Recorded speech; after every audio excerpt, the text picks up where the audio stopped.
अस्सलाम वालेकुम। अफ़गानिस्तान साइड से पाकिस्तान के अंदर जो दहशत गर्दी है उसको रोकना पाकिस्तानी रियासत की भी और तमाम इदारों की भी बुनियादी ज़िम्मेदारी है। पाकिस्तान ने 40-50 साल जो अफ़गानिस्तान के लिए खिदमत सर अंजाम दी, उसका फल हमें ये मिल रहा है कि रोज़ाना वहाँ से हमला होता है पाकिस्तानी इलाकों के ऊपर और पाकिस्तानी कौम के बेटों को लहू से नहलाया जाता है। इसको कोई कौम भी दुनिया की बर्दाश्त नहीं कर सकती। हमारे यहाँ एक पॉलिसीज़ के अंदर एक बहुत बड़ी कमज़ोरी रही है। किसी ज़माने में एक स्ट्रेटिजिक डेप्थ का तस्वुर पाकिस्तान में पाया जाता था। जनरल हमीद गुल उसको बहुत नुमाया अंदाज में पेश किया करते थे और उसी राय के अंदर हमने अफ़गानिस्तान की बहुत खिदमत की, अफ़गान महाजरीन को बहुत अच्छे से संभाला। मिलियंस पाकिस्तान में और मिलियंस की हमने खिदमत की। वो इल्ज़ाम देते हैं कि डॉलर मिलते थे अक़वाम मुत्तहिदा से और दुनिया से उन महाजरीन को संभालने के लिए, लेकिन वो मिलते थे 5, 7, 10 लाख लोगों के संभाले यहाँ से 50 लाख लोगों को जाता था। तो पाकिस्तान अपने महदूद वसाइल में ये खिदमत करता रहा, लेकिन उसका कभी भी ये नतीजा नहीं निकलना चाहिए था जो आजकल निकला हुआ है। और ये कुछ अनहोनी नहीं है जो पाकिस्तान के साथ हो रही है। अफ़गानिस्तान 47 से लेकर ऑनवर्ड उसका पाकिस्तान के साथ एक मुखासमाना रवैया ही रहा है। उनकी खुफिया एजेंसियाँ भी पाकिस्तान के अंदर माजी में भी बम धमाकों में मुलव्वस रही और माजी करीब की भी जितनी हुकूमतें थी, कारज़ाई की हों, अशरफ गनी की हों, वो भी पाकिस्तान मुखालिफ ही थी और उनका झुकाव हमेशा इंडियन गवर्नमेंट की तरफ होता था। तालिबान को पाकिस्तान के बच्चे कहा जाता था। जनरल नसीरुल बाबर जो थे उन्होंने किसी ज़माने में जनरल बाबर को कहा जाता है कि उन्होंने ये जो तालिबान थे इनको पाकिस्तानी मदरसों से बने हुए जो बच्चे थे, पढ़े हुए बच्चे थे, इनको ऑर्गेनाइज़ किया, क्योंकि अफ़गानिस्तान के अंदर जो खाना जंगी थी सोवियत यूनियन टूटने के बाद और वहाँ से रेड आर्मी के विड्रॉल के बाद उसको ओवरकम करने के लिए उन्होंने ऑर्गेनाइज़ किया इन तालिबान को। तो ये हमारे बच्चे हैं, ये हमारे मुखालिफ नहीं जाएंगे, लेकिन ये हमारे बच्चे भी कभी अपने बच्चे नहीं थे। तो हमारी पॉलिसियाँ जो है उनकी गलती का सबसे पहले इतराफ़ करके आइंदा के लिए राह दुरुस्त करनी चाहिए।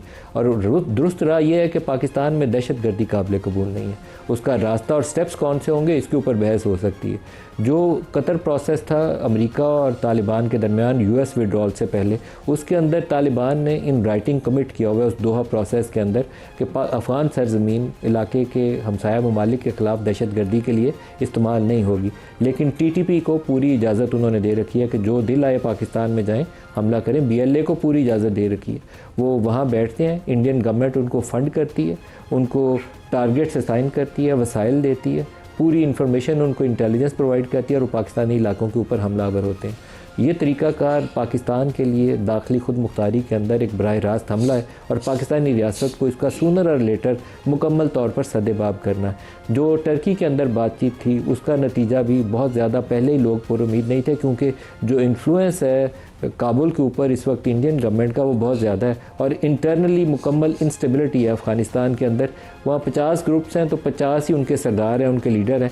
सारे डरे डरे सहमे सहमे काबुल के अंदर भी बैठे होते हैं कि कौन सा ग्रुप हावी उनके ऊपर कल हो जाएगा। नॉर्थ के अंदर उनकी गिरफ्त पहले ही टूट रही है और जो पश्तून बेल्ट है उसके अंदर भी उनकी गिरफ्त जल्दी टूट जाएगी, कायम नहीं रह सकेगी। सिराज के साथ और जो कंधारी ग्रुप है उसकी भी आपस में बन नहीं रही है। तो ये सिलसिला ज़्यादा आगे चलना नहीं है, लेकिन इंस्टेबिलिटी उसके नतीजे में पाकिस्तान में आई, ये काबिल कबूल नहीं है। जो इस्तांबुल प्रोसेस के बाद की डेवलपमेंट है उसमें ख्वाजा आसिफ ने एक स्टेटमेंट दी है और ख्वाजा आसिफ को ये स्टेटमेंट इसलिए देनी पड़ी कि काबुल से बयानात इस तरह आ रहे थे कि हम इस्लामाबाद के अंदर जाकर धमाका करेंगे, इस्लामाबाद पे ऊपर जाकर हमला करेंगे। तो ख्वाजा आसिफ का बड़ा धांसू किस्म का डिफेंस मिनिस्टर का स्टेटमेंट है कि तोरा बोरा में ये जो दुम दबा के भागे थे, अगर दोबारा इनको शौक़ है कि तोरा बोरा में क्या हुआ था तो हम करके दिखा सकते हैं। और एक स्टेटमेंट उन्होंने कैमरा के ऊपर भी दिया कि पाकिस्तानी इलाकों के ऊपर अगर हमला हुआ तो अफ़गानिस्तान के अंदर जाकर भी कार्रवाई करनी पड़ी तो वो भी करेंगे। सुनिए क्या कहा ख्वाजा।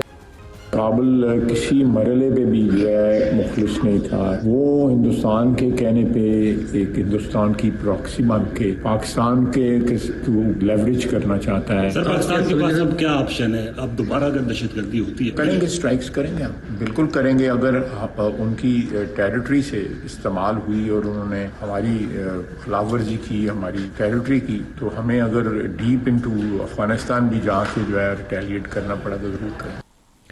हमारे पास चैलेंज इस वक्त यह है कि पाकिस्तान के ईस्टर्न बॉर्डर पर भी इंडियन अटैक का आपको हमला जो का ख़तरा है उसको अंदेशा जो है उसको रूल आउट नहीं कर सकते। वो ख़तरा भी मौजूद है। मई वाले उस वाक़े के बाद जिसने पाकिस्तान ने चंद घंटों में पूरी जो इंडियन अटैक थी उसको ज़मीन बोस कर दिया था। जब उनके 7 जहाज़ गिर गए तो वो फ़ौरन सीज़ फायर की तरफ चले गए। लेकिन इस वक्त ईस्टर्न बॉर्डर से भी ख़तरा है, वेस्टर्न बॉर्डर भी आपका जो है ख़तरे में है, और उसी मौके के ऊपर हमारा रोल जो है मिडल ईस्ट के अंदर बहुत प्रोमिनेंटली बढ़ रहा है। हमने सऊदी अरब से एक डिफेंस पैक्ट साइन किया, उसी के नतीजे में वो 8 ममालिक जो गज़ा की सूरत हाल के ऊपर ट्रंप के साथ बैठे हुए थे, उसमें से पाकिस्तानी प्राइम मिनिस्टर भी शामिल थे। और अब वहाँ जो इंटरनेशनल सिक्योरिटी फोर्स की तैनाती होनी है, उसमें भी पाकिस्तान, इंडोनेशिया और आज़रबाईजान के ट्रूप्स का नाम लिया जा रहा है कि हम तीनों ममालिक जो है वहाँ ट्रूप्स प्रोवाइड करेंगे टू इंश्योर दी सिक्योरिटी। तो पाकिस्तान को क्या करना चाहिए, इसके ऊपर भी बात करेंगे।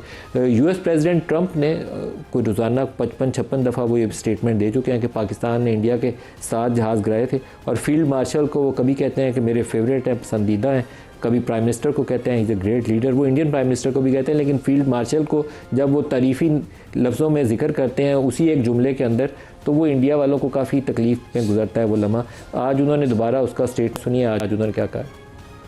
The Prime Minister of Pakistan is a great guy, and the Field Marshal, they have a Field Marshal. You know why he's a Field Marshal? He's a great fighter. He really is. He's a great guy, too. तो आज के programme में हम दोनों issues को discuss करेंगे। अफ़गानिस्तान के साथ क्या बनना है और गज़ा में पाकिस्तान की पॉलिसी क्या होनी चाहिए, ट्रूप्स भेजने चाहिए या नहीं भेजने चाहिए। जो हमारे साथ मेहमान शख्सियात हैं, पाकिस्तान के नामवर सफ़ीर जमील अहमद साहब हमारे साथ हैं इस्लामाबाद स्टूडियोज़ में। जमील साहब very warm welcome. General Tariq Qureshi साहब मारूफ डिफेंस एनालिस्ट हमारे साथ हैं। जनरल साहब आपको भी खुश आमदीद। आबिद शेर अली साहब सीनियर रहनुमा है PMLN से हमारे साथ। आबिद साहब आपको भी वेलकम करते हैं। जमील साहब पहले तो अफ़गान इशू से शुरू कर लें। ये इंस्टेबिलिटी जल्दी से सर से टलती नज़र नहीं आती, हमें क्या करना चाहिए। वहाँ तो पहाड़ियाँ हैं और आप जितना मर्जी अटैक करेंगे अल्टीमेट नुकसान हमारा ही नज़र ज़्यादा आता है, हमें इंगेज मिलिटरीली करना चाहिए। जी दुरुस्त है। ये दरअसल तह दर तह पेचीदियाँ बढ़ती जा रही हैं। इसका इदराक है पाकिस्तान को भी, और पाकिस्तान को इस चीज़ का भी इदराक है कि ईस्टर्न बॉर्डर पे हमें क्या ख़तरात हैं। और इस वक्त मोदी सरकार की बल्कि बीजेपी का फ्यूचर स्टेक पे लगा हुआ है कि तिल मिला रहा है कि किसी न किसी तरीके से वो अपनी खोई हुई, जो ट्रंप साहब ने एक मरतबा नहीं, जिस तरह आपने अभी कहा कि 56 मरतबा जिक्र कर चुके हैं, तो उसकी वजह से वोट बैंक और तमाम चीज़ें इंटरनल उनका प्रेशर पड़ गया है। तो एक तरफ तो वो ख़तरा हो गया ईस्टर्न बॉर्डर का। ये जो वेस्टर्न बॉर्डर है हमारे लिए ज़्यादा पेचीदगी पैदा करता है अफ़गानिस्तान के साथ, क्योंकि आपने अभी खुद ही तो फरमाया कि जब हमने 40 साल आबियारी की, 40 साल तक, और मैं उन लोगों में से हूँ जिन्होंने जनरल नसीर बाबर को यहाँ से जाते देखा, अफ़गानिस्तान को वहाँ इंस्टॉल होते हुए, अफ़गानिस्तान के तालिबान को होते हुए देखा, और वो तमाम चीज़ें। तो उससे कहने का मकसद ये है कि पाकिस्तान ने हर लिहाज से, दामे दरहमे सुखने, हर लिहाज से पाकिस्तान ने इनकी मदद की। लेकिन अब ये नहज क्यों पहुँची? इस नहज पर पहुंचने के लिए एक तो अफ़गानिस्तान की अपनी तारीख़ है, लेकिन मैं उनको उनकी तारीख़ का ताना नहीं देना चाहता। लेकिन ये हकीकत है कि जब से पाकिस्तान कायम हुआ, वो उस वक्त से किसी न किसी लिहाज से मुखालफत करते रहे, वो पाकिस्तान की और पाकिस्तान के लिहाज से, कभी नेशनलिज़म के बहाने से, कभी किसी और बहाने से। अब पेचीदगी ज़्यादा इसलिए बढ़ गई है कि पहले तो बैत एक शख्सियत पे किया हुआ TTP ने और TTA ने, अफ़गान तालिबान ने। दूसरा ये है कि कंधे के कंधा साथ मिला के एक कॉमरेडशिप के साथ वो एक तवील अरसे तक लड़ते रहे। तीसरी बात उनकी ये है कि वो एक दूसरे को फाइटर्स प्रोवाइड करते रहे इस तमाम दौरान में। और शुनीद ये है अभी कि TTA भी अभी अपने जंगजू इनको देना उन्होंने शुरू कर दिया, विच इज़ मोर कॉम्प्लिकेटेड। जो पाकिस्तानी इलाकों में हमला हो रहा है TTP का, तो आप कह रहे हैं कि TTA भी उनको फाइटर दे रही है। This is what is now the information pouring in, and which is more disturbing to us. अब ऐसी सूरत में व्हाट आर द ऑप्शन? हमारे पास ऑप्शन रहते क्या है पाकिस्तान के पास? क्या पाकिस्तान ये दिल से चाहता था कि ये नौबत आए? हरगिज़ नहीं। पाकिस्तान ऐसे मखमसे में फंस गया है कि या तो अपनी शहादतें कराता रहे, जो काबिल कबूल नहीं है। करे। ये तो काबिल कबूल नहीं है कि काबिल कबूल नहीं है। तो इसका मतलब ये हुआ कि अगर इसका निचोड़ निकाला जाए सिर्फ एक शेर में कि हम चाहते हैं मगर शहादतों के ख़िलाफ़, जुल्म के ख़िलाफ़, हम चाहते हैं मगर जुल्म के ख़िलाफ़, अगर जंग लाजमी है तो फिर जंगी सही। ये आपके डिफेंस मिनिस्टर ने आज बात कर दी। उनका अगर तर्जुमा शेर में किया जाए तो वो इस तरह कोई बनता है। तो अब रहा सवाल कि इधर से फिर कहाँ, यहाँ से कहाँ जाएंगे? अब अफगान तालिबान ने जो अपनी कमिटमेंट दी पूरी दुनिया को कैसे, अमेरिका के साथ 2 एग्रीमेंट किया, लेकिन जब वो इंडोर्स हो गया सिक्योरिटी काउंसिल से 2021 के सितंबर में, जब सिक्योरिटी काउंसिल पे उसने उस पर स्टैंप लगा दी, तो that has become now international document, और वो इंटरनेशनल एक ऑब्लिगेशन है तमाम कौमों पर। अब पाकिस्तान तो वैसे हकीकत में देखा जाए तो पाकिस्तान ने तो आपने अभी ट्रंप को सुन लिया कि फील्ड मार्शल के बारे में उन्होंने बात की, और पाकिस्तान की ताकत पे तो कोई शक नहीं होना चाहिए, ना अफगान को होना चाहिए, अफगान तालिबान को। लेकिन पाकिस्तान अब एक और प्रेशर हमारे पर आने वाला है कि जो अक़वाम मुत्तहिदा की 3 सिक्योरिटी काउंसिल की जो मॉनिटरिंग टीम है, उसने 3 रिपोर्टें सिक्योरिटी काउंसिल को दी हैं, और तीनों में यही बातें की हैं जो पाकिस्तान उनसे कर रहा है, और पाकिस्तान ने उसका एक एजेंडा बना लिया है। पाकिस्तान कहता है कि जी आप सिर्फ अपनी सरजमीन इस्तेमाल न करने दें, और अफगान सरजमीन के ऊपर इस वक्त तमाम दुनिया जहान के दहशतगर्द ग्रुप मौजूद हैं। तो वो एक दहशतगर्द ग्रुप का उन्होंने तजिया करके मॉनिटरिंग टीम ने बात इधर ही ख़त्म नहीं होती है, बात इससे आगे इस तरह बढ़ती है कि अमेरिकन इंटेलिजेंस ने एक रिपोर्ट मुरतब की। उस रिपोर्ट में उन्होंने उन दहशतगर्द तंजीमों का किया, और फिर कहा कि इस पे अमेरिका और वेस्ट में हमला हो सकता है। तो इसका मतलब अफगान तालिबान को पता नहीं इस चीज़ का इदराक है या नहीं है कि ये तो एक इंटरनेशनली लीगल फ्रेमवर्क ऐसा बन गया है। ये यूएस इंटेलिजेंस की आप कह रहे हैं रिपोर्ट है कि अफगान सॉइल से दोबारा वेस्ट या अमेरिका के ऊपर हमला हो सकता है। तो ऐसी सूरत में तो they would like to have a preventive action. तो प्रिवेंटिव एक्शन में पाकिस्तान मेरे अपने ख्याल में नहीं चाहेगा कि कोई और मल्टीलैटरल फोर्स भी आ जाए। पाकिस्तान काफ़ी है अपनी ताकत दिखलाने के लिए, और पाकिस्तान तो रिस्पॉन्ड कर रहा है। जनरल साहब से भी इसे पूछते हैं, जनरल साहब अफगानिस्तान ने तो ऐसा ही है जैसे हमने 40-50 सालों से देखा है, और अगले 40-50 साल भी मुझे अफगानिस्तान बदलता नज़र नहीं आता। स्टोन एज में उनका सोसाइटी का स्ट्रक्चर वही है। हम क्या करें, क्योंकि हमारे तो हमसाए में है, मुसलमान मुल्क भी है, ये भी नहीं कोई कहता कोई दिल करता कि जाएँ और सारों मार दें, नहीं दिल करता कहना, but we need a solution. हम अपने बच्चे रोज़ाना शहादतें उनकी नहीं उठा सकते। देखिए, जिस तरह पाकिस्तान ने आपने इंट्रो में कहा कि 45 साल निस्फ सदी हो जाती है, इन्हें अपने सीने से लगाए रखा, तमाम किस्म की फैसिलिटेशन दी, और मेरे ख्याल है दुनिया में कोई ऐसी कौम नहीं होगी जिसने इस तरह का सिला अपने मसलों को दिया हो। सर मिड-70s में ये आना शुरू हो गए थे मेरे ख्याल है, रब्बानी वगैरह और अहमद शाह मसूद, जैसे 50 साल में यूएसएसआर आया, ये आने शुरू हो गए थे। तो हमें सबक सीख के आगे चलना होगा, और हमें वो काम करने होंगे कि जो हमने पहले किए वो ना करें, और जो हमारा दुश्मन, असली दुश्मन इंडिया है, जो वो अफगानिस्तान से मिल के करने की कोशिश कर रहा है, हमारी सक्सेस है कि वो ना कर सके। हम अफगानिस्तान में क्या करें ये बताइए पहले। देखिए, हमें एक तो ये जो इस्तांबुल में मुज़ाकरात किसी नतीजे पे नहीं पहुंच सके, बट एक चीज़ उनको बड़ा क्लियरली कन्वे हो गया है कि पाकिस्तान अब से हार्ड स्टेट की तरह डील करेगा। पहले जो थोड़ा बहुत लिवरेज आपको देते थे वो अब नहीं मिलेगा। Pakistan has decided once for all कि जैसे हमारे फील्ड मार्शल ने भी कुछ अर्सा पहले कहा कि एक पाकिस्तानी की जान मुझे पूरे अफगानिस्तान से अजीज़ है, और जैसे डिफेंस मिनिस्टर ने कहा कि हम डीप अफगानिस्तान में स्ट्राइक करेंगे। तो पाकिस्तान की तो कैपेबिलिटी है। सर आपके कैपेबिलिटी का सवाल नहीं है, वो आप में है, आप जाके यहाँ से काबुल स्ट्राइक कर सकते हैं, लेकिन ये वो वॉर है जिसको हमें अवॉइड करना चाहिए। दूसरी साइड के ऊपर मैंने कहा वो स्टोन एज में रहते हैं। हाँ। तो पाकिस्तान उनके साथ लड़के तो हमारे तो माली तौर पर भी नुकसान है, इंटरनल इंस्टेबिलिटी आती है, या कोई टेररिज्म की स्पिल ओवर आती है। तो हमें कुछ ऐसी सूरत बनानी है कि जंग में जाए बगैर इंश्योर कर सकें कि वहाँ से टेररिज्म। हमें एक तो ये करना होगा कि अफगानिस्तान और इंडिया का नेक्सस तोड़ें, और वो तोड़ने के लिए और वो तोड़े मैं बताता हूँ आपको, उसको तोड़ें। एक तो देखिए, हमारी हम उनकी लाइफ लाइन पे बैठे हुए, आज 18वां दिन है, हज़ारों ट्रक्स लाइंड अप हैं चमन और तुर्खम बॉर्डर पे, और हमें ये प्रेशर तो उन पे कंटिन्यू रखना चाहिए, और रीजनल प्रेशर डालना चाहिए। आप देखें, एक तो तुर्की और कतर आपके साथ मिल गए कि पाकिस्तान की इतनी लेजिटिमेट डिमांड, एक ही डिमांड कि आप इंश्योर करें कि अफगानिस्तान की सरजमीन पाकिस्तान के खिलाफ इस्तेमाल ना हो, और वो मानते थे। एक तो देखें उनकी सीरियसनेस देखें कि डिप्टी होम मिनिस्टर भिजवा दिए। मैं देख रहा था 5 डिप्टी होम मिनिस्टर्स उनके हैं, एक प्रोविंसेस का है, एक सिक्योरिटी का है, एक इंटेलिजेंस का है, और ये एडमिनिस्ट्रेशन का था। ये जो मौलवी नजीब साहब थे उसको वहाँ भिजवा दिया। बार बार वो कॉल करते थे काबुल, और फिर रिपोर्टेडली कई कॉलें दिल्ली में भी की। अब दिल्ली में क्या काम है आपको कॉल करने का? तो यहाँ तक वहाँ इंडिया की आप कह रहे हैं कि वहाँ से इस्तांबुल से दिल्ली भी कॉल कर रहे हैं। और फिर वो कहते थे हमारी डेलीगेशंस को कि जो आप कह रहे हैं बिल्कुल हम आपके साथ हैं, हम हर किस्म की अश्योरेंस देते हैं, लेकिन लिख के हमें नहीं दे सकते। अच्छा, आप हमें ड्राफ्ट दे दें। अच्छा उन्हें ड्राफ्ट दे दिया, ड्राफ्ट भिजवा देते थे। मतलब ये जो उनकी देखें नॉन सीरियसनेस कि एक अपना मिनिस्टर लेवल का बंदा भी नहीं भेजा। हमें भी चाहिए था कि इसमें देखते कि किस लेवल पे वहाँ रिप्रेजेंटेशन है, कम से कम मिनिस्टर लेवल का बंदा तो वहाँ जाना चाहिए था।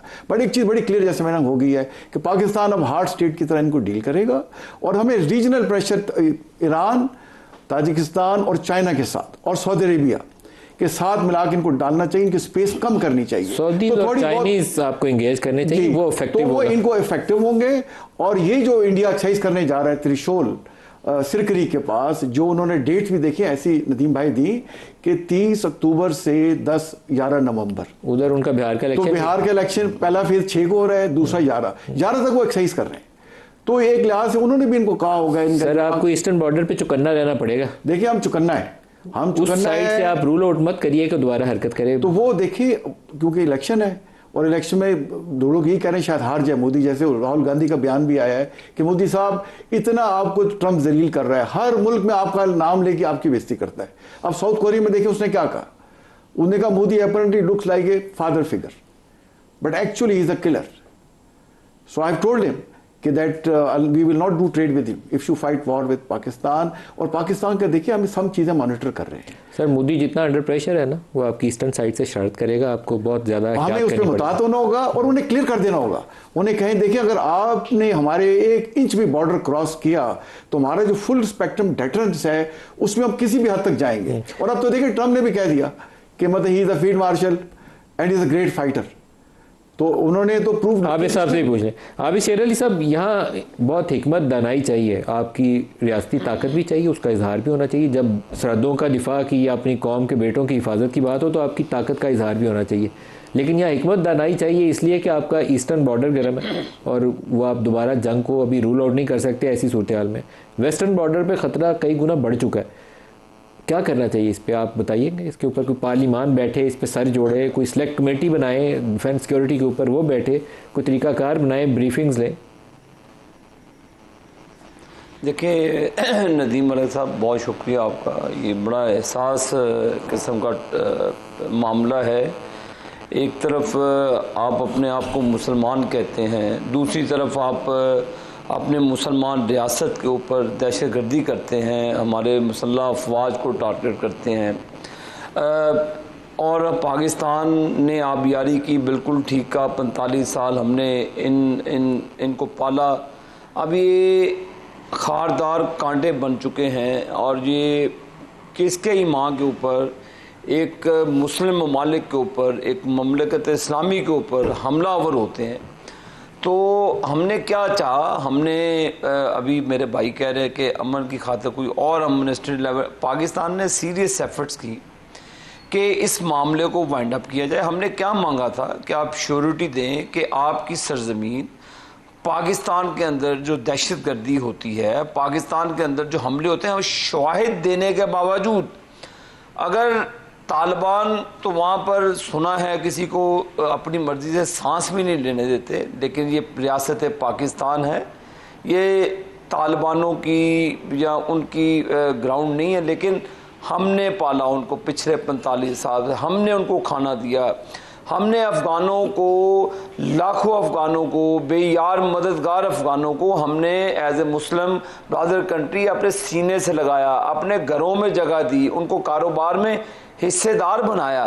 लेकिन 45 साल के बाद अब वही लोग जैसे प्रॉक्सी इन्होंने फरमाया इंडियन प्रॉक्सी है, और मोदी की पूरी कोशिश है कि वाया इस जगह से बिफोर इलेक्शन कि वो पाकिस्तान पर स्ट्राइक करे और अपनी जो बेइज्जती है, जो पीछे उन्होंने पाकिस्तान के साथ पंगा किया, तो अल्लाह के फजलो करम से मुंह की खानी पड़ी और पूरे दुनिया में पाकिस्तान की फ़ौज का, बहादुर फ़ौज का एक नाम हुआ, मुकाम हुआ।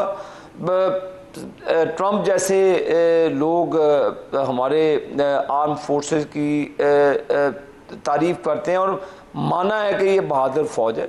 तो मलिक साहब, पाकिस्तान ने कभी भी, चाहे वो इंडिया हो, चाहे वो अफ़गानिस्तान और कोई और कंट्री हो, हमने हमेशा हमसायों के साथ बेहतरीन ताल्लुकात की बिना की बात की है। लेकिन आप हमारा अमन ख़राब करेंगे, आप हमारे घर में घुस के आप हमारे लोगों को मारेंगे, तो मलिक साहब ये अब इसकी हरगिज़ किसी को इजाज़त नहीं होगी। ख्वाजा आसिफ साहब की आपने स्टेटमेंट जो हुकूमती बयान है वो यही पॉलिसी है, सारे पाकिस्तान की पॉलिसी। अव्वल हम अमन चाहते हैं, लेकिन आप हमारी सलामती पर हमलावर होंगे, आप हमारी खुद मुख्तारी पर हमला होंगे, तो मलिक साहब फिर किसी किस्म का कोई लिहाज नहीं होगा। मैं उन लोगों को मुसलमान नहीं समझता जो पाकिस्तान की सरहद पर हमला करते हैं, जो पाकिस्तान के मुसल्लह अफवाज पर हमला करते हैं, वो मुसलमान नहीं हो सकते। उनका एजेंडा और है, वो इंडियन एजेंडे पे जब काम करेंगे तो मलिक साहब हमने तो पूरी सिंसियर एफर्ट्स की, हमारा डेलीगेशन गया, उनसे बात की, उन्होंने कहा जी हम आपको श्योरिटी नहीं देंगे। तो मलिक साहब जब आप मेरे घर पे आके मेरे पे गोली चलाएंगे तो मैं चुप कर, अल्लाह ने हमें एटॉमिक पावर भी बनाया, अल्लाह ताला ने हमें हर किस्म की, हालांकि पाकिस्तान, ये आपने सही फरमाया कि मुआशी हालात के मद्देनज़र रखते हुए जंग पाकिस्तान में किसी सूरत में भी हमें इसे हर सूरत अवॉइड करना चाहिए। लेकिन जब हमें हमारे गले की तरफ कोई चीज़ आएगी, हमारी जानों को आ ले बैठेगी, तो मलिक साहब फिर हम अपनी सरहदों की भी हिफाजत करेंगे, फिर हम घुस के भी मारना जानते हैं। अगर अमन होगा तो अमन होगी, अगर जंग करना चाहेंगे तो फिर इसका मुंह तोड़ जवाब दिया जाएगा। और हमने हर किस्म की, देखें यही पूरे पाकिस्तान का, आप भी पाकिस्तानी हैं माशाल्लाह, आप एक राय कायम करते हैं पब्लिकली टीवी पे बैठ के, ये जो हमारे सफ़ीर हज़रात हैं, जो हमारे एनालिस्ट हैं, जो पैनलिस्ट हैं, वो एक राय कायम करते हैं जो आवाम की तरफ से होती है। तो आप ये राय कायम करते हैं कि डायलॉग अगर इसका हल नहीं है, तो अगर वो चाहते हैं कि पाकिस्तान के अंदर जंग की जाए, पाकिस्तान को कमज़ोर किया जाए, इंडिया के फंडिंग के साथ, इंडियन जो उनके पास आर्म्स हैं उसके ज़रिए आप पाकिस्तान को कमज़ोर करेंगे, तो इसकी इजाज़त पाकिस्तान हरगिज़ नहीं देगा। पाकिस्तान पूरी कौम अपनी आर्म फोर्सेस के शाना बिशाना खड़ी है, दहशतगर्दों के ख़िलाफ़ खड़ी है, किसी मुस्लिम रियासत के ख़िलाफ़ नहीं खड़ी, किसी इस्लामिक स्टेट के ख़िलाफ़ नहीं खड़ी, उन दहशतगर्दों के ख़िलाफ़ खड़ी है जो हमारी सरज़मीन पर, अपनी सरज़मीन से लोगों को भेजकर हमारे ऊपर हमला कराते हैं। मलिक साहब उस पर किसी किस्म का कोई कंप्रोमाइज़ नहीं। एक ब्रेक ले लेंगे, हमारे साथ रहिएगा।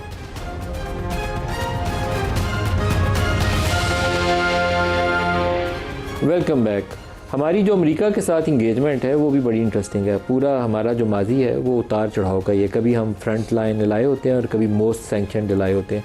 इस वक्त जितनी यूएस प्रेसिडेंट पाकिस्तान की तारीफ़ें कर रहे हैं तो उसमें हर एक उनकी तारीफ़ के पीछे मुझे कुछ छुपा हुआ उनका मंसूबा नज़र आता है, क्योंकि आम तौर पर इत्तेहादी अमेरिका हमें तभी बनाता है, गले से तभी लगाता है जब उनके फॉरेन पॉलिसी गोल्स होते हैं इस इलाके में। अफ़गानिस्तान के अंदर ISIS दाइश को पाकिस्तानी बॉर्डर एरियाज़ के ऊपर ग्रुप करने में और पाकिस्तान के लिए ख़तरा पैदा करने में अमेरिका की जो मिलिट्री स्ट्रेटजी थी अफ़गानिस्तान की, उसने एक रोल अदा किया था। इसी तरीके से तोरा बोरा, आज ख्वाजा साहब ने उसका जिक्र किया, तोरा बोरा बॉम्बिंग में उन्होंने एरियल बम्बार्डमेंट की थी, कहते थे we will smoke them out, ये प्रेसिडेंट बुश की उस वक्त की स्टेटमेंट थी। लेकिन मिलिट्री को उन्होंने इंगेज नहीं किया। अलकायदा सारी ने बॉर्डर क्रॉस किया, पाकिस्तानी इलाकों में पनागाहें उन्हें मिल गई। तो ये वो ख़तरा है जिससे पाकिस्तान को पेशगी अलर्ट रहना पड़ेगा। ख्वाजा आसिफ साहब वज़ीर दिफा हमें ज्वाइन कर रहे हैं। ख्वाजा साहब आपका बहुत शुक्रिया, हमें ज्वाइन कर रहे हैं। सर, अफ़गानिस्तान से रोज़ाना हमले हो रहे हैं, आज भी खबर है कि कुर्रम में कोई दहशतगर्दी की कार्रवाई हुई है, हमारा जवाब क्या होगा, क्योंकि वो बातचीत से तो भाग गए? हमारा जवाब वही होगा जो कर रहे हैं, उसका जवाब जो है उसी ज़बान में दिया जाएगा। इसमें तो कोई किसी को शक नहीं होना चाहिए, कभी तौर पर शक नहीं होना चाहिए। सर, अफ़गानिस्तान, मैंने ये बात जो है आज से कई रोज पहले भी कह दी थी कि हम ये तहम्मुल या सब्र या भाईचारा, ये मौसम कुछ लोग हैं मलिक साहब, ये फरामोश लोग हैं, इनका दीन से कोई ताल्लुक नहीं है। हम कहते रहे कि जी हमारे मुसलमान भाई हैं, जज्बात का इजहार मैं भी करता रहा इस सिलसिले में, लेकिन वक्त ने साबित किया है कि ये कोई और ज़बान नहीं समझते, ये एक ही ज़बान समझते हैं, और इंशाअल्लाह ताला वो ज़बान जो है ये समझेंगे भी। सर, आपकी मिलिट्री माइट है, आप उसको जितना ताकत से कुचलना चाहें कुचल सकते हैं, लेकिन वो एक स्टोन एज की सोसाइटी है, आपको उससे जंग करना पाकिस्तान के लिए ज़्यादा कॉस्ट है। हमें कुछ और स्ट्रेटजीज़ लाइक सऊदी अरेबिया या चाइनीज़ कोऑपरेशन के साथ कुछ ऐसा अरेंजमेंट करना चाहिए कि इंश्योर करें कि बॉर्डर महफूज हो जाए। कुछ ऐसी हिकमत अमली है जहन में? देखिए ये तो अब दो ब्रादर मुल्कों ने जिनका उन पर इन्फ्लुएंस भी था, उन्होंने पूरी कोशिश की है, there is no doubt about it. हम उनके बड़े ममनून हैं, लेकिन ये लोग नहीं माने, बल्कि मानते थे, एग्री करते थे, ज़बानी कलामी कहते थे कैसे हमसे लिख के ना लो। तो ये लोग जो है जो रिफ्यूज करते हैं कि लिखने से या लिखत पढ़त में या किसी मुआहदे पर दस्तखत करने से, तो ज़बानी तो इनको कोई ज़बानी भी तो इनके अपने लोग नहीं इन पर एतवार करेंगे जिनकी आप बात कर रहे हैं या मैं बात कर रहा हूँ। ये वक्त बताता है कि ये टोटली अनरिलायबल लोग हैं। इस तरह मैंने कहा है कि मौसम कुछ लोग हैं हमारे घर में, हमने इनको बसाया, अपने घर में बसाया। 10 लाख 20 लाख 30 लाख 40 लाख 60 लाख तक ये लोग यहाँ पे रहे हैं। और हमारे तनूरों से लेके ट्रांसपोर्ट बिजनेस, तनूर तो स्टार्ट तनूर से हुए, ट्रांसपोर्ट बिजनेस इनके पास है, कंस्ट्रक्शन का बिलियंस का बिजनेस है इनके पास है, पासपोर्ट हमारे ले लिए हुए हैं। हम भी तो ऐसे लोग हैं ना कि ऐसे लोगों को पासपोर्ट दिए जिन लोगों का पाकिस्तान के साथ, मट्टी के साथ ताल्लुक ही कोई नहीं था। तो ये सिलसिला जारी नहीं रह सका मलिक साहब। ये we have to put an end. इनको पता लगना चाहिए। मैं उधर गया, इन्होंने ऑफर की हुई थी कि जी हम इनको, मुझे सूबे का नाम भूल गया है, कि वहां पे जाके बसाएंगे इनको, इन लोगों को वहां पे। उन्होंने कहा ये आप 10 अरब रुपया कर्जे हंसना हमें दे दें, हम आपको वापस कर देंगे और हम इनको वहां पे बसा देते हैं। हमारी तो सिर्फ इतनी रिक्वेस्ट थी कि आप बताएं कि ये वापस अगर आ गए तो फिर कौन जिम्मेदार होगा, कि ये पैसे भी हमने आपको दे दिए, चाहे कर्जे हंसना ही सही, लेकिन अगर ये वापस आके फिर दोबारा उसी कार्रवाइयों में मुलव्वस हो गए तो उसका कौन जिम्मेदार होगा, फिर कौन जवाबदेह होगा? इसका उनके पास जवाब नहीं था। और वो प्रूव किया टाइम में जो है इस चीज को कि 3 दफा बल्कि 4-5 दफा जो है पिछले 3 दिनों में इनके साथ एग्रीमेंट हुआ है। एग्रीमेंट होता था, हर चीज जो है फाइनलाइज होती थी। 40-50 घंटे इनके साथ गुफ्तगू हुई है। वहां पे फोन करते थे काबुल में और काबुल वाले कोई नई बात कर देते थे, अल्टीमेटली इट ब्रोक डाउन। और ये अब जो है ये एलिमेंट जो है जो परहैप्स मैं सिर्फ ऐसे क्यासराई कर रहा हूँ कि ये आवाज आ रही है ना आपको मेरी? जी जी आ रही। मैं आप क्यासराई कर रहा हूँ कि ये पहले नहीं था, लेकिन मैं तो समझता हूँ कि हिंदुस्तान वाला फैक्टर जो है पहले भी मौजूद था, अब ज्यादा विजिबल होके सामने आ गया है। अगर हिंदुस्तान जो है इस प्रॉक्सी वॉर लड़ना चाहता है इनके जरिए हमारे वेस्टर्न बॉर्डर के ऊपर, तो पहले भी हिंदुस्तान के यहाँ पे ताल्लुकात रहे हैं। मैं जब फॉरेन मिनिस्टर था या माजी में जब डिफेंस मिनिस्टर था, हमने बाकायदा जो है रिटन तो नहीं बल्कि वीडियोज जो है इनकी कई कॉन्सुलेट्स बनी हुई थी, एक नहीं मल्टीपल कॉन्सुलेट्स बनी हुई थी जो हमारे बॉर्डर के साथ इनके शहर थे अफगानिस्तान में उन्हें इंडियंस की, और इंडियंस वहां से ऑपरेट करते थे। यह बात कर रहा हूँ जब जिन दिनों में वाकया हुआ था आर्मी पब्लिक स्कूल का, और ये उस वक्त भी ये उनके साथ कनाइवेंसी इनकी, हमने तो बड़ी कोएग्जिस्ट किया इनके। जो मेन जो चौक है काबुल के अंदर, मैं 1972 की बात कर रहा हूँ, वहां पे पख्तूनिस्तान का झंडा लगा होता था। हमारे यहाँ पे बड़े मोहतरम लोग थे, जो वो एक आइडियोलॉजिकल इख्तलाफ होना एक अलग बात है, उनको इलाज भी कराना होता था तो बरास्ता काबुल जो है वो रूस जाया करते थे उस वक्त जो है।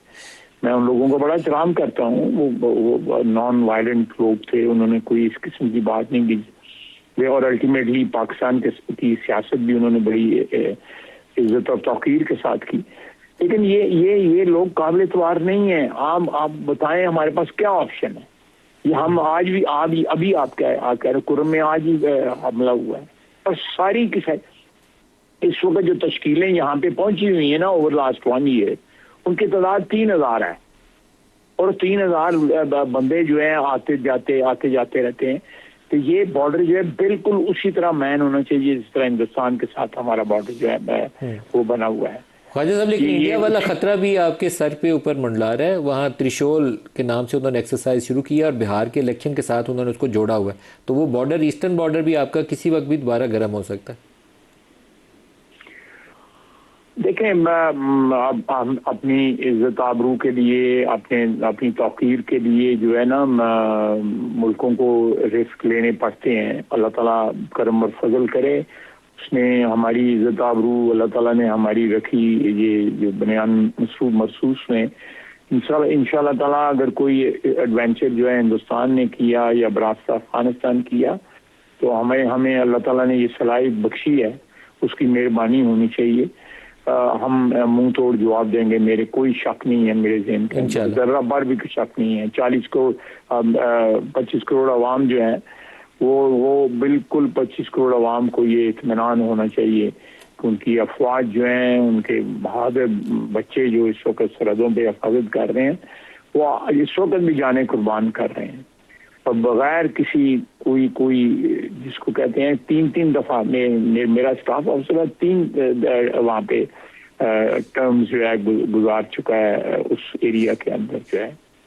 मैं वो एक और टॉपिक मेरे ज़हन में आ रहा था, मैं किसी और वक्त तो उठा छोड़ूंगा कि ये लोग जो हैं सरबकफ हमारे सफाई जिस तरह वो कुर्बानियां दे रहे हैं, तारीख में उसकी मिसाल नहीं मिलती। दुरुस्त है। और इंशाअल्लाह ताला हमें कोई ख्वाजा साहब, गजा वाली सूरत हाल भी हमारे सामने है और गजा के ऊपर भी फौज भेजने का तस्करा हो रहा है, और मुख्तलिफ हुकूमती वज़रा ने कहा कि हमें भेजना चाहिए। गजा में पाकिस्तान, इंडोनेशिया और आज़रबाईजान का नाम आ रहा है, पाकिस्तान को फौज भेजनी चाहिए गजा में?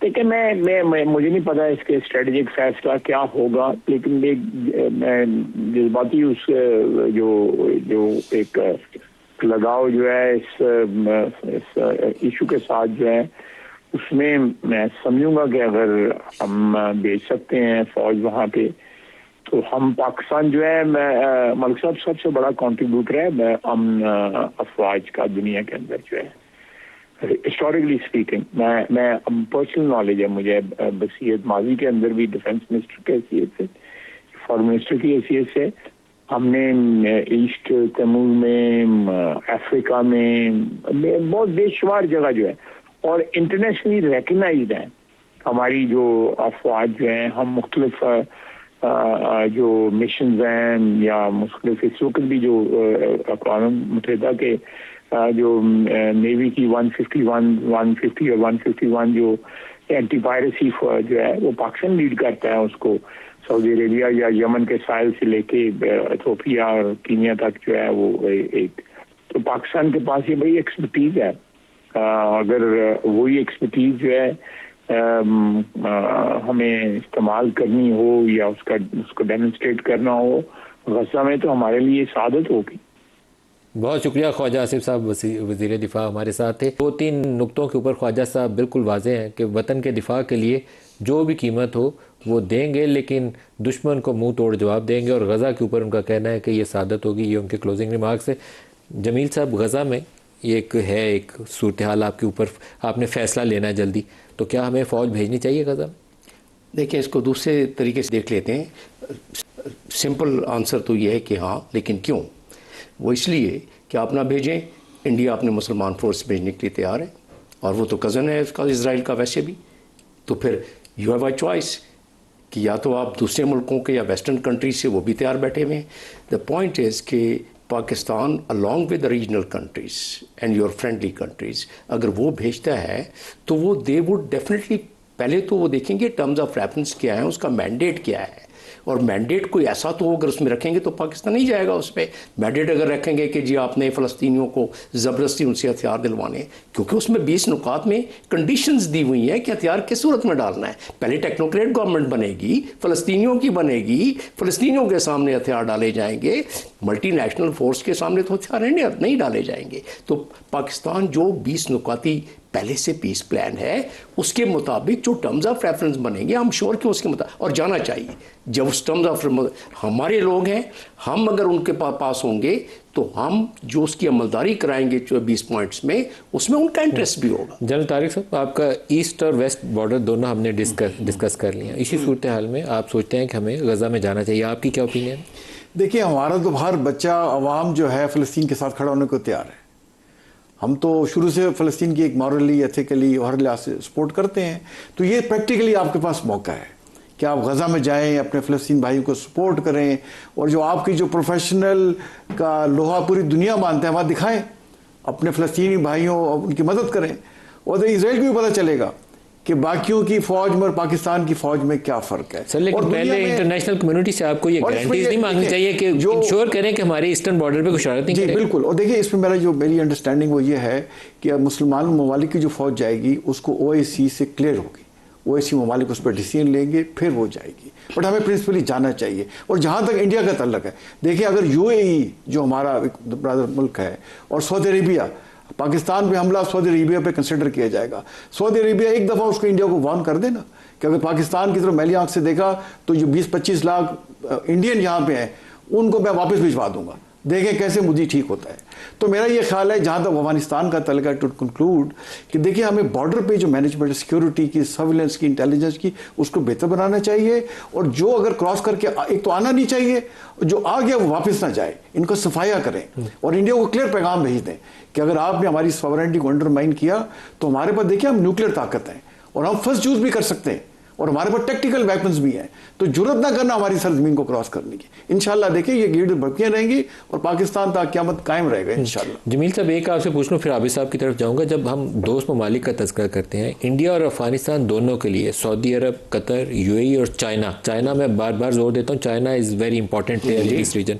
तो ये चार आप साथ बिठा लें तो फिर आप किसी अरेंजमेंट पे पहुंच जाएंगे। वैसे आपका अरेंजमेंट ना अफगानिस्तान में या कुछ और जगह पे काफ़ी चैलेंजिंग होगा। हमारी कलेक्टिव इंटरेस्ट इसमें बहुत ज़्यादा है ना, इन चारों मुल्कों को आपने जो नाम लिया, और उसमें वी बिन डिस्कसिंग दैट, और अल्टीमेटली होना भी यही है, क्योंकि वो अगर होगा तो फिर वो the kind of pressure it would mount on Taliban and that would be very difficult for them to sustain. तो उसकी वजह से ये तो होना ही चाहिए। एक समिट क्यों नहीं हम कॉल कर लेते, इस्लामाबाद में बुलाई, अब कतर को भी, टर्की को भी, सऊदी अरब को भी, चाइना को भी इस्लामाबाद बुलाई। मैं चाहता था उस पर एक जुमले में रोशनी डाल दूं कि इस वक्त जो हमारी उड़ान है फॉरेन पॉलिसी की, इससे पहले नॉन हिस्ट्री में उड़ान नजर नहीं आई है, अब उसका फायदा इन मामलात में उठाना चाहिए। इस्लामाबाद में एक समिट होना चाहिए।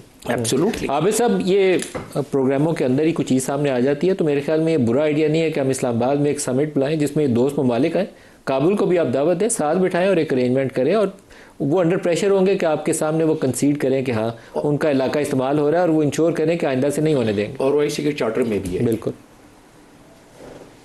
मेरा नहीं ख्याल कि मलिक साहब उनको अंडर प्रेशर इस तरह के टैक्टिक्स से किया जा सकता है, क्योंकि हमारा एक्सपीरियंस है कि क्योंकि हम ही ने उनको पाला हुआ है, हम ही ने उनको जवान किए, वो हमारे हाथों ही में बने हैं, और अब वो हमारे ऊपर बरस पड़े तो हम अपने जो क्या है कि ये खारदार कांटे हमें अच्छे तरीके से निकालने आते हैं। तो ये फ्यूटाइल एक्सरसाइज होगी कि वी कॉल समिट अगर इस्लामिक कंट्री का, क्योंकि ऑलरेडी जो मेन इस्लामिक कंट्रीज़ है वो बकौल भी ख्वाजा आसिफ साहब ने भी उनका शुक्रिया अदा किया, तो ऑलरेडी ऑन बोर्ड हैं। अगर वो उस लेवल पे गुफ्तगू नहीं होती तो मलिक साहब ये बेसूद होगी ये एक्सरसाइज। लेकिन हमने इंश्योर करवाया है उनको अपनी गुफ्तगू में, डायलॉग में, कि अगर आपने सरहद पार दहशतगर्दी पाकिस्तान पे की तो उसका हर कीमत पे मुंह तोड़ जवाब दिया जाएगा। इस पे किसी किस्म का कोई अबाम नहीं। ये वो कतर भी इस पर ऑन बोर्ड है और भी इस्लामिक कंट्रीज इसके ऊपर ऑन बोर्ड है। तो ये मेरा ख्याल है कि ये टाइम ज़ाया करने वाली बात है, जो लातों के बूत बातों से नहीं मानते। अगर हमने कोशिश की, एक अपनी एफर्ट्स की है कि उनके साथ पीसफुली हम अपने मामलात को लेकर चलें, अगर वो इंसर्जेंसी नहीं रोक सकते तो पाकिस्तान स्ट्रेटेजिक स्ट्राइक अपने दफा के लिए फिर कहीं भी करने का हक बेजानब है। जनरल साहब, आपकी क्या राय है इसके ऊपर? Summit time waste of time होगा या एफर्ट करनी चाहिए? वेस्ट ऑफ टाइम तो नहीं होगा। डिप्लोमेसी को, बातचीत को टाइम देना चाहिए। चले पाकिस्तान ना कराए, सऊदी अरेबिया करा ले, कोई और चाइना करा ले, कोई मुल्क कराए, बातचीत करनी चाहिए। आपकी ताकत का इजहार होगा अगर इस्लामाबाद में होगी तो। हाँ, वो हजार होगा, बट देखिए उसमें ये भी है कि तालिबान रिफ्यूज ना कर दे कहीं, तो वो आपने इंश्योर करना होगा जब आपके दोस्त मुल्क बैठे होंगे। हाँ, इंश्योर करना होगा। और आई थिंक अच्छी सजेशन है, और हमें बातचीत का एक मौका साथ रखना चाहिए। मल्टी लेटरल जो है स्ट्रेटजी को चलाना चाहिए। आप कुछ कहना चाह रहे हैं? देखिए, इस वक्त इस बात का तकाजा है कि हम मल्टी लेयर्ड और मल्टी डायमेंशनल अप्रोच रखें, और उसमें सबमिट एक शामिल है। उसके बगैर खाली सिर्फ काइनेटिक एक्शन हम कर सकते हैं, सारों को पता है, और वो तो फैसला है हमारा, लेकिन उसके साथ साथ all other efforts should go concurrently, साथ साथ चलना चाहिए। बिल्कुल, देखिए जैसे मल्टी प्रोंग स्ट्रेटजी है, डिप्लोमेसी को भी बात करने दें, पॉलिटिकल लेवल पे एंगेजमेंट रखें, military to military level engagement रखें, रीजनल अप्रोच पे प्रेशर डाल कर रखें, तो सब एक दूसरे को कॉम्प्लीमेंट करें। I think that's the way forward. Sir, एक काबिल साहब आपसे सवाल नहीं पूछेगा, गजा में फौज भेजने के मतलब आपकी क्या राय है? मुख्तसर एक या दो जुमलों में। मलिक साहब, देखें, अल्लाह ने पहले हमें अपॉर्चुनिटी दी। सऊदीया से हमारे ताल्लुका जो भी जॉइंट स्टेटमेंट आई कि सऊदीया पे हमला और पाकिस्तान पे हमला तस्वर किया जाएगा। बहसीत मुसलमान ये हम सब का अकीदा है कि अगर वो रियासत जो बरसों से, दहाइयों से इसराइल की जारियत का शिकार है, लाखों बेगुनाह बच्चे मुसलमान शहीद हुए, अगर उनकी हिफाजत पर हमें अपने जवानों को मामूर करने का मौका मिला तो बिल्कुल ये हमारे लिए काबिल फ़ख्र भी है। ये अल्लाह की तरफ से गॉड गिफ्टेड एक अपॉर्चुनिटी होगी, बिल्कुल अवेल करनी चाहिए, ये हमारे लिए काबिल फ़ख्र होगी। आबिद शेख, मील अहमद साहब और जनरल तारिक साहब, सबका शुक्रिया। आज के लिए इतना ही, इजाज़त दीजिए। अल्लाह हाफ़िज़।